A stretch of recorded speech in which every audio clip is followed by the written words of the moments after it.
الحمد لله وكفى وسلام على عباده الذين اصطفى لا سيما على سيد الرسل وخاتم الأنبياء أما بعد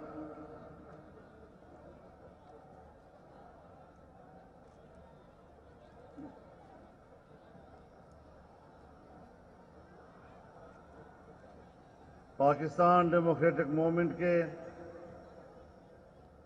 یہاں اسٹیج پر موجود تمام معزز قائدین، بزرگان ملت، میرے دوستوں، میرے بھائیوں، میری بہنوں،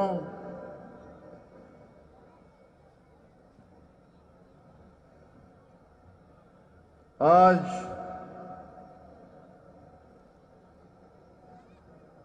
ہم سب کے لیے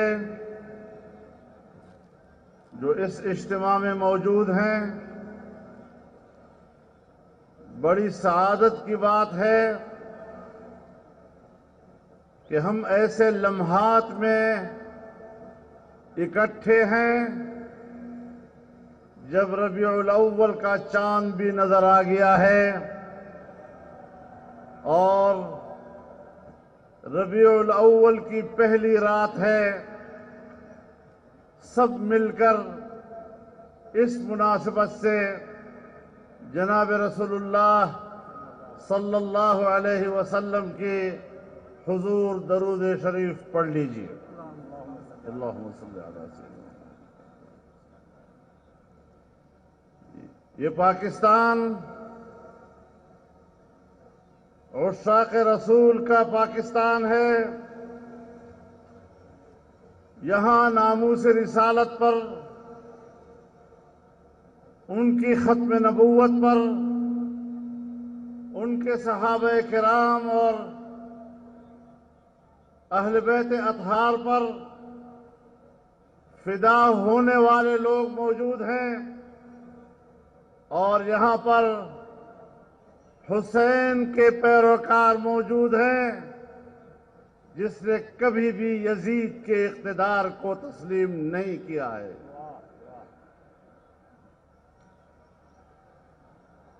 میرے محترم دوستو،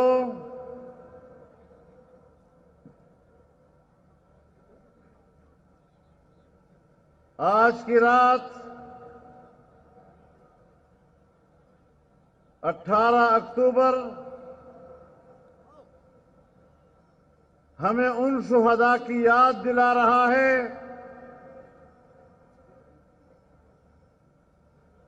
جب آپ محترمہ بے نظیر بھٹو صاحبہ کے استقبال کے لیے جمع تھے اور اس قافلے پر خودکش قاتلانہ حملہ کیا گیا جس میں ان کے 200 سے زیادہ جانثار شہید ہوئے، سینکڑوں کی تعداد میں لوگ معذور ہو گئے۔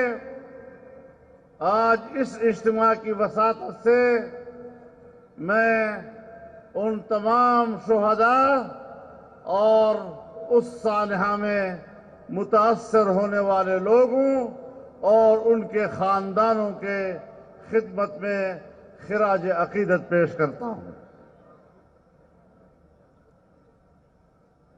میں آج آپ کا وہ قرض بھی چکانا چاہتا ہوں جب اسی مہینے کے آخر میں یہاں کراچی سے ہم نے آزادی مارچ کا آغاز کیا تھا اور آپ نے نہایت خلوص کے ساتھ اور محبت کے ساتھ اور بھرپور یکجہتی کے ساتھ ہمیں کراچی سے صرف رخصت نہیں کیا، پورے سندھ میں تمام راستوں میں آپ نے ہمارا استقبال کیا، پنجاب کی سرزمین نے ہمارا استقبال کیا، اور اسلام آباد میں 14 دن تک